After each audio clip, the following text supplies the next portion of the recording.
Você que nos acompanha sempre no Artigo 5º vai notar algumas diferenças no programa de hoje, a começar pelo local onde nós estamos gravando.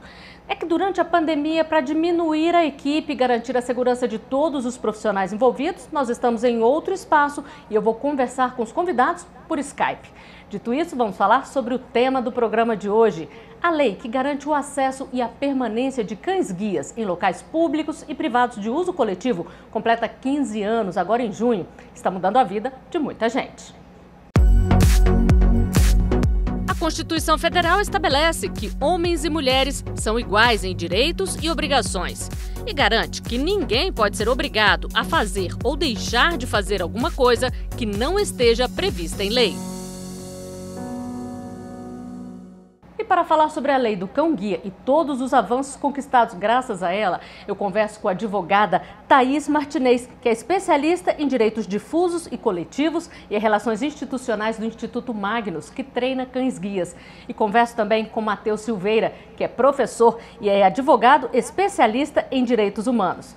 Muito obrigada pela presença de vocês aqui conosco. Doutora Thaís, ter leis que garantissem o acesso e a permanência de cães-guia sempre foi um sonho e uma batalha da senhora, né? Conta um pouquinho pra gente.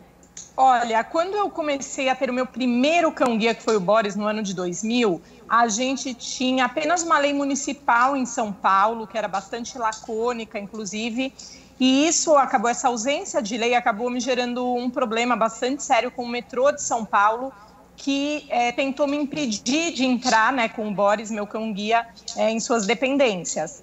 E isso acabou dando origem a um processo judicial e, em paralelo, eu comecei a trabalhar, né, com muitas pessoas e instituições para que a gente tivesse a aprovação de uma lei estadual, inicialmente aqui em São Paulo, e depois, em 2005, inspirada nessa lei estadual, conseguimos a aprovação da Lei Federal 11.126, que garantiu esse acesso, né, das pessoas com cães-guia no Brasil inteiro. 15 anos dessa lei, doutor Matheus, uma grande conquista, um grande avanço, né? É um passo muito importante, né? O Brasil foi evoluindo na questão da acessibilidade, precisa avançar muito, mas esses 15 anos da lei é muito importante para se destacar exatamente esse passo importante da questão da acessibilidade para as pessoas com deficiência visual. E para um cão-guia chegar às mãos de uma pessoa com deficiência visual, ele passa por todo um treinamento e adaptação. Você vai conferir agora uma parte desse processo através de um vídeo que foi enviado para a gente pelo Instituto Magnus, uma instituição de assistência social que treina esses cães e também trabalha na adaptação deles. Vai ver ainda depoimentos emocionados de pessoas que conquistaram uma nova vida graças ao cão-guia. As chamadas famílias socializadoras são voluntários que se comprometem a apresentar o cão à sociedade, para que ele fique ambientado aos mais diversos espaços, pessoas e animais. Gisele Alves. Ser família socializadora eu costumo dizer que é praticar o bem sem ver a quem. Família socializadora. 6 meses de treinamento, 7 meses de treinamento. Ronaldo Guedes. Nos chamou lá, nos pôs vendo, e como se a gente fosse cego, e ele falava assim, ó, fala pra ela, procura a cadeira. Ela ia até a cadeira e parava. Aí já é que nem pai em formatura de filho, né? Ele sorri. Como que é você pegar, ficar um ano, aí você devolve, você não sente falta? Você sente falta. Mas como é isso? Ai, eu não tenho coragem de devolver. Não, você tem que devolver. Porque se você não devolve, você acaba sendo egoísta. Porque você enxerga, você vai nos lugares e se interage. Após um ano, o futuro cão-guia retornará ao Instituto Magnus para a próxima etapa do treinamento e poder transformar a vida de uma pessoa. Depois de 5 meses, esses cães começam a integração com seus futuros tutores, que passam 15 dias no hotel do Instituto Magnus e outros 15 dias em sua rotina, para se adaptar à sua nova realidade e, enfim, ser entregue, se tornando um cão-guia. Receber o cão-guia foi mistura de sentimentos, né? Muito nervosismo, ansiedade e muita alegria, com certeza. Quando eu recebi o Charlie trouxe um novo horizonte para mim. Ele trouxe mais liberdade, Emerson Neves, mais acessibilidade. E hoje eu não vejo a minha vida sem o Charlie, né? Atleta paralímpico. Evitava lugares que eu não conhecia, que tinha muitos obstáculos que com a bengala eu não conseguia detectar. E hoje, com a Badusca, não tem esse problema. O Murilo hoje, depois da Badusca, eu acho que é um Murilo diferente. A Badusca passou a ser os meus olhos e eu sei que em qualquer lugar ela vai estar cuidando de mim. A gente viu aí 2 depoimentos emocionados de pessoas que têm cães-guias. E eles falam muito que é saber que tem alguém ali que está cuidando deles sempre, que é um novo olhar para a vida. É isso mesmo? Olha, eu tô no meu terceiro, no caso a terceira cão-guia, que é a Sophie. Já tive o Boris e o Diesel, né? Então são 20 anos que eu tenho, diria, esse privilégio, né, de ter um cão-guia, e a vida ela é completamente transformada, né? Então, Dr. Matheus também, que atua nessa área de direitos humanos, sabe, né? Isso tudo que a gente está falando são direitos humanos. E acho que um ponto muito importante é a gente lembrar que o nosso protagonismo, né, como cidadãos, pode contribuir para acelerar esse processo. Na verdade, a gente precisa assumir esse protagonismo e exigir, né, que os governos, as instituições cumpram essas leis, não é, doutor Matheus? Sem dúvida, é importantíssimo isso, a atuação da cidadania na implementação dos direitos fundamentais, na implementação dos direitos humanos, é necessária, né? Porque hoje o direito das pessoas com deficiência ele está elevado ao grau de norma com força de emenda constitucional. Ele tem uma força muito importante. Tem várias decisões que são vários direitos que a gente precisa estabelecer. Inclusive, eu destaquei aqui o artigo 20 do Decreto 6949, que é a Convenção sobre o Direito das Pessoas com Deficiência, que tem força de emenda à Constituição, que tem o direito de mobilidade pessoal, falando que todos os países se comprometem a facilitar as pessoas com deficiência ao acesso, por exemplo, às formas de assistência humana ou assistência animal. Ou seja, o Brasil se comprometeu, inclusive, com outros países para melhorar essa política de assistência animal, como, por exemplo, o uso do cão-guia. Então, é necessário, inclusive, a cidadania trabalhar cada vez mais para implementar políticas públicas que possam auxiliar no acesso maior, inclusive, né, ao número de animais que possam ser utilizados pelas pessoas com deficiência. São cerca de 500 mil pessoas legalmente cegas e apenas 200 cães-guias. É muito pouco, não, doutora Thaís? Um número bastante triste, né? Mas assim, a gente vê uma evolução. Quando em 2000 eu recebi o Boris, que foi meu primeiro cão-guia, a gente tinha menos de 10 cães desses no Brasil, né? Então a gente percebe essa evolução, mas ainda falta bastante. E aí por isso, né, a importância desse trabalho que o Instituto Magnus, né, e outras instituições no Brasil têm realizado. Lembrando que esses cães são doados para as pessoas, né? Mas ainda falta também esse apoio financeiro, seja por parte de empresas, de pessoas físicas ou mesmo do governo, né? Para que possa se ampliar esse número e mais pessoas possam ser contempladas. A gente está falando dessa questão de direitos humanos e, assim, claro, a lei, o direito ali estabelecido é algo muito importante, mas a gente precisa dessa concretização, né, nas políticas públicas, sejam elas realizadas diretamente pelo governo ou pelas ONGs, não importa, né? Então, assim, o fato de ter o acesso dos cães-guia liberado é importantíssimo, mas a gente precisa garantir que as pessoas consigam ter um cão-guia para elas, né? E o que é preciso, doutor Matheus, para poder conseguir ter um cão-guia? A lei determina ali o tipo de deficiência visual que a pessoa tem que ter. Como é que funciona? A lei prevê a utilização do cão-guia para quem tem deficiência visual. A deficiência visual ela pode ser dividida em cegueira e baixa visão, como o Decreto 5.904 de 2006 prevê.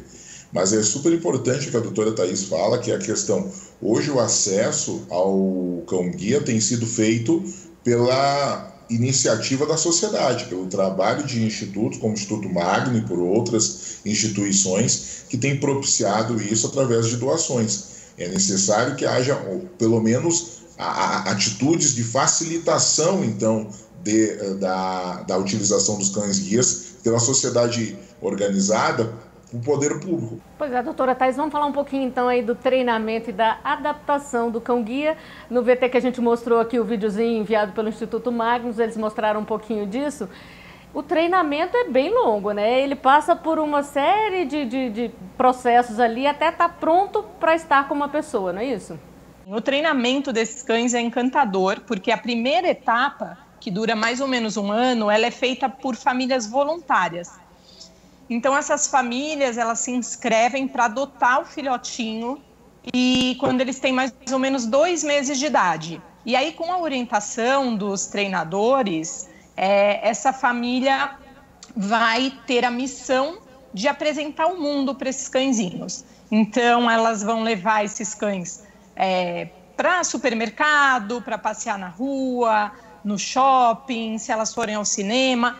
E esse é um ponto muito importante que a gente cuidou para que tivesse contemplado na lei o acesso não só da pessoa cega que usa o cão-guia, mas também dessa família socializadora e dos treinadores, porque os cães têm que ser treinados na vida real. Aí, quando esses cães atingem uma maturidade, né, isso eles vão ter um ano e pouquinho, daí eles vão para o treinamento específico de guia. Esse treinamento vai ser feito dentro do Instituto, vai durar aí uns 4, 5 meses, e aí sim eles vão aprender os comandos de um cão-guia. Então, o que é direita, esquerda, vão aprender a desviar de obstáculo, inclusive os obstáculos aéreos, né? Que são os galhos de árvore, enfim, obstáculos que não têm uma projeção no chão. E que é uma das grandes vantagens de se ter um cão-guia. E aí, se esse cão for se mostrar apto para essa função, que é outra questão muito importante, muitos cães não dão conta de fazer esse trabalho, né? Se eles se mostrarem muito ansiosos, eles são colocados para adoção, porque a gente quer também se preocupar com o bem-estar deles. Aí eles vão para uma lista que vai ser cruzada, né, com uma lista de pessoas com deficiência visual que querem ter um cão-guia. E aí vão verificar qual perfil de cão mais adequado para cada pessoa, e aí a gente brinca que é feito um casamento arranjado, né? E aí, por fim, na última etapa, a pessoa vai ficar com esse cão e o instrutor por algumas semanas aprendendo a fazer a leitura das mensagens corporais do cão, criando esse vínculo afetivo que é muito importante, né? E aprendendo a dar os comandos para ele poder guiar com segurança. E a adaptação com o futuro dono, ela é difícil ou é tranquila, doutora Thaís? É individual, né? Para cada um é de um jeito. Eu tive 3 e com cada um foi uma história, né? Então, assim, acho que com o segundo cão-guia, né, que foi o Diesel, foi a adaptação mais difícil, né? E aí por uma questão psicológica, né? Porque essa sucessão, né, do primeiro para o segundo cão, ela é bem difícil, porque o primeiro cão-guia é aquele cão que é o seu herói, que muda a sua vida, e aí a gente acaba tendo uma resistência, né, em criar um vínculo com o segundo, como se fosse um sentimento de que tivesse traindo o primeiro, né? Então, todo mundo passa por isso, mas depois a gente supera, né, e aprende a ver que cada história é uma e não invalida a importância da história anterior, muito pelo contrário. Agora, doutor Matheus, como que a população reconhece ali um cão-guia? Porque ele é bonitinho, fofinho, mas está a trabalho, não pode mexer com ele. Então, quais são os cuidados ali para a população reconhecer e ajudar no trabalho desse cão?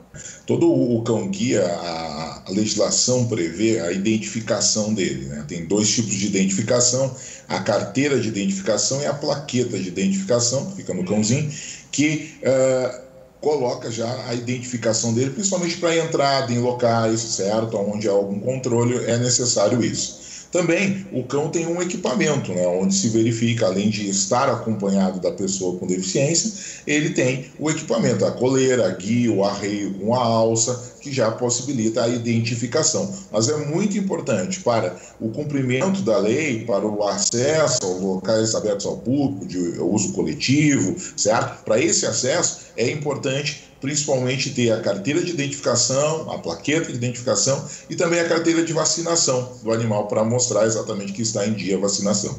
Bom, a gente vai voltar a conversar daqui a pouquinho. Agora nós vamos a um rápido intervalo. Já já estaremos de volta com mais Artigo 5º para você.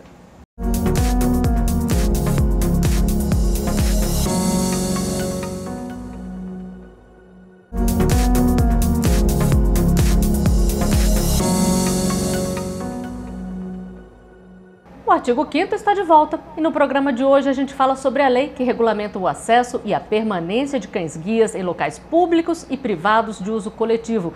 Essa lei está completando 15 anos e quem conversa comigo sobre ela é uma das pessoas que sempre idealizou e sonhou e trabalhou para poder conquistar essa lei, que é a advogada Thaís Martinez. E eu converso também com o advogado Matheus Silveira, que é professor de Direitos Humanos. E agora nós vamos conferir uma pergunta enviada para a nossa equipe sobre os cães-guias. Vamos ver. O que fazer se alguém barrar a entrada ou permanência de um cão-guia num local? Doutor Matheus, o que fazer se houver esse problema de barrar ou de não deixar o cão entrar de alguma forma? Isso é um problema grave, é uma contrariedade à lei e existe inclusive no decreto uma previsão para caso alguém impedir, dificultar o ingresso ou a permanência do usuário com o cão-guia, nós temos a possibilidade de multa e também a questão envolvendo até a interdição do estabelecimento. O que fazer? Procurar, primeiro, conversar com as pessoas e mostrar que existe a lei, o cão está identificado. Segundo, não conseguindo isso, procurar as autoridades, certo? Pode procurar, inclusive, o município, na fiscalização municipal e, faltando isso, inclusive, o poder público, a polícia, certo? Nesse sentido. Porque, além de ser uma irregularidade administrativa, um descumprimento da lei, isso se configura, sem dúvida nenhuma, em discriminação. E aí nós temos, inclusive, a lei das pessoas com deficiência que prevê o crime de discriminação. Então é algo grave impedir a entrada, certo, do usuário e do cão-guia nos locais definidos pela lei. Pois é, doutora Thaís, antes dessa lei a gente sabe que a senhora teve muito problema, que até justificou aí a lei estadual que foi a primeira, né, de São Paulo. E depois dessa lei, de todas as outras legislações que já existem, os problemas continuaram ou agora é tudo respeitado? Sem dúvida a gente vê uma evolução muito grande, acho que foi uma soma, né, a lei, acho que a imprensa fez um trabalho muito importante também de divulgar, né. Então o doutor Matheus comentou, por exemplo, do equipamento do cão-guia. Eu lembro que quando em 2000 eu andava, né, pelas ruas com o Boris, as pessoas me perguntavam se ele tinha algum problema de coluna para usar aquela coleira diferente, né? Então, assim, não conseguiam identificar que era um cão-guia. Hoje em dia, qualquer criança na rua já olha e fala, olha, mãe, um cão-guia, né? Então, a gente vê essa evolução. Agora, dizer que os problemas acabaram não é verdade, né? A gente ainda tem, eventualmente, principalmente estabelecimentos que trabalham com alimentação, então restaurante, né? Existe uma confusão muito grande, o pessoal acha que a vigilância sanitária não autoriza a entrada de animais, né? Mas, geralmente, a gente consegue resolver mostrando a lei, né? E uma questão atual que a gente tem enfrentado é relativamente aos aplicativos de transporte, né? Tem tido algumas ações judiciais individuais, inclusive sobre isso, de pessoas com deficiência visual que são recusadas pelos motoristas. Eu mesma já tive várias dessas recusas por conta de estar com cão-guia. E aí eu acho que entra uma questão que não é só a lei, né? E aí o doutor Matheus, né, com essa questão dos direitos humanos, pode falar. Eu acho que a lei ela é importante às vezes para deixar mais claro, mas, gente, nós temos uma Constituição, né, que garante uma série de direitos e, acima de tudo, uma coisa que a gente não dá importância. A nossa Constituição fala da construção de uma sociedade mais solidária, né? E eu acho que a solidariedade é aquela que se dá independentemente de existir lei, né? E muitas vezes, alguns desses motoristas, eles me falam justamente isso, né? Aqueles que não recusam, falam, nem sabia que existia uma lei, mas claro que eu levaria, porque, né, imagina, você precisa do cão. né? Então, que a gente consiga, exato, chegar nesse nível de sociedade, né, em que esse tipo de direito, de respeito, ele aconteça não só por causa de uma lei, né, mas por conta dessa solidariedade entre as pessoas. Solidariedade, fraternidade são temas dos meus estudos, né, mestrado e agora de doutorado. Acho que esse é o ponto de cumprimento das leis, né? O pensar, o se colocar no lugar do outro é muito melhor do que dizer, você vai ser multado, você vai ser punido. Então esse ponto que a doutora Thaís coloca é muito importante, né? De sermos mais solidários, construirmos uma sociedade mais justa. E será que o cão-guia tem livre acesso a todo tipo de lugar? Esta é uma das dúvidas que nós recebemos. Pode mostrar. Existem limitações judiciais de locais onde pessoas não podem entrar com cão-guia? Pois é, doutora Thaís, existe alguma restrição legal ou o cão-guia tem livre acesso, pode circular livremente ali com a pessoa com deficiência visual? Olha, a regra é qualquer local, né, público ou privado de uso coletivo e meios de transporte. A gente tem restrições que seriam aqueles locais em que as próprias pessoas têm restrição para entrar. Então, por exemplo, o cão-guia pode entrar no hospital? Pode. Agora, ele não vai poder entrar numa CTI, né, ou num centro cirúrgico, enfim, lugares em que as próprias pessoas ou não podem entrar, ou para entrar tem que seguir procedimentos mais específicos, né? A mesma coisa, o cão-guia pode entrar no restaurante, agora ele não vai poder entrar numa cozinha industrial, por exemplo. Então, a restrição é para esses locais em que as próprias pessoas, para entrarem, precisam de procedimentos de higienização mais rigorosos. Doutor Matheus, a gente já adiantou aqui um pouquinho a questão dos aplicativos, que é uma dúvida muito grande das pessoas. Mas e também nas viagens de avião ou de ônibus? Aí como é que funciona? É necessário possibilitar a entrada do cão-guia, sim, certo? Em avião. Hoje nós temos, além do cão-guia, outros até cães de assistência também. Há bastante ações, inclusive, discutindo isso, ou então debates, discussões com as empresas de aviação aérea. Mas sim, é necessário, o cão-guia vai junto com o seu tutor, certo? Na área do passageiro, certo? Da aviação e também do transporte intermunicipal e interestadual nos ônibus. Sem nenhum custo adicional isso, né? Sem nenhum custo adicional, é importante destacar isso, né? Não é possível essa cobrança de custo adicional, está proibido em lei. Já que nós estamos falando sobre custos, nós recebemos uma pergunta sobre os custos de um cão-guia. Vamos conferir. Com relação aos valores do cão, quem paga por ele, a pessoa ou o governo?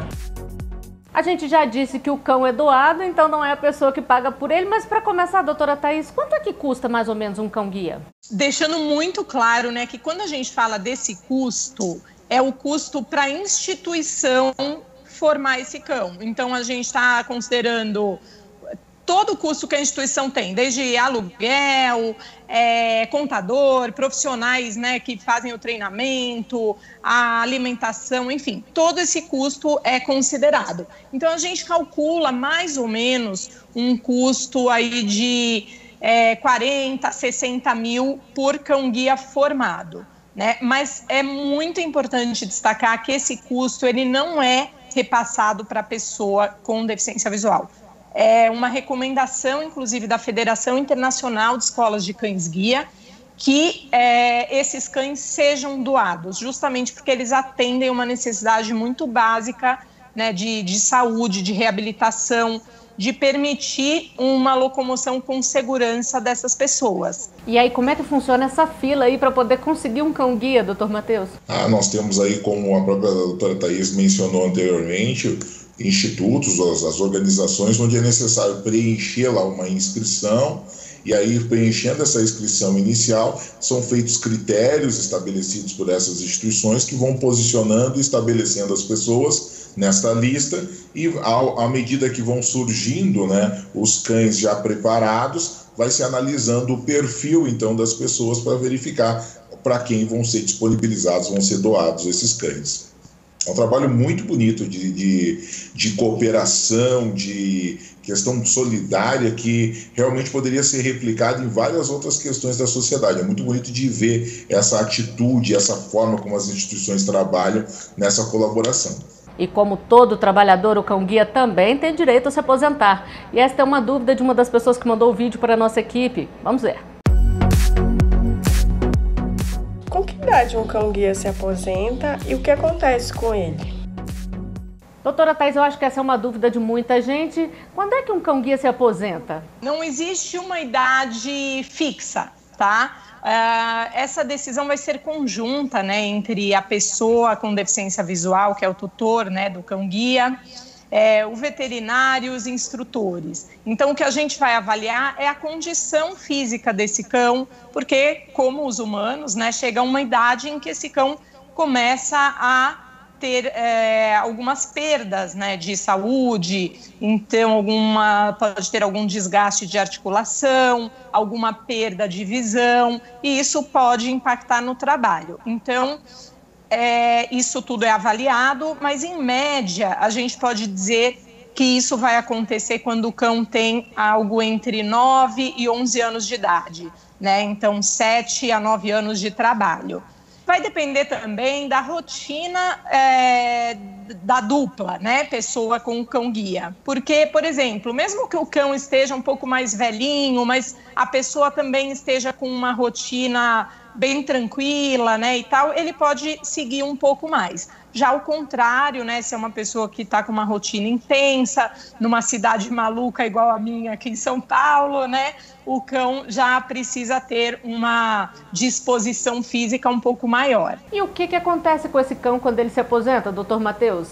Em regra, se eu não estou enganado, doutora Thaís, eles são até, se busca até a doação deles, né, para pessoas até que estejam ou inscritas, ou então até a família de socialização, muitas vezes, né, existe essa busca. As instituições, cada uma tem um procedimento para estabelecer o direcionamento desses cães, mas em regra tem essas listas de pessoas que estão disponíveis para receber esses cães, já que não estão mais em serviço, né, agora na aposentadoria, certo? Essa seria a ideia, pelo que não há uma previsão da lei em si, mas é todo um cuidado que existe com os cães para que eles sejam colocados, então, em famílias, com pessoas que estejam disponíveis a cuidar desses cães, do cão que já está com uma idade mais avançada. O doutor Matheus colocou bem, né? Assim, então, assim, a primeira opção, na verdade, né, é o cão permanecer com a pessoa,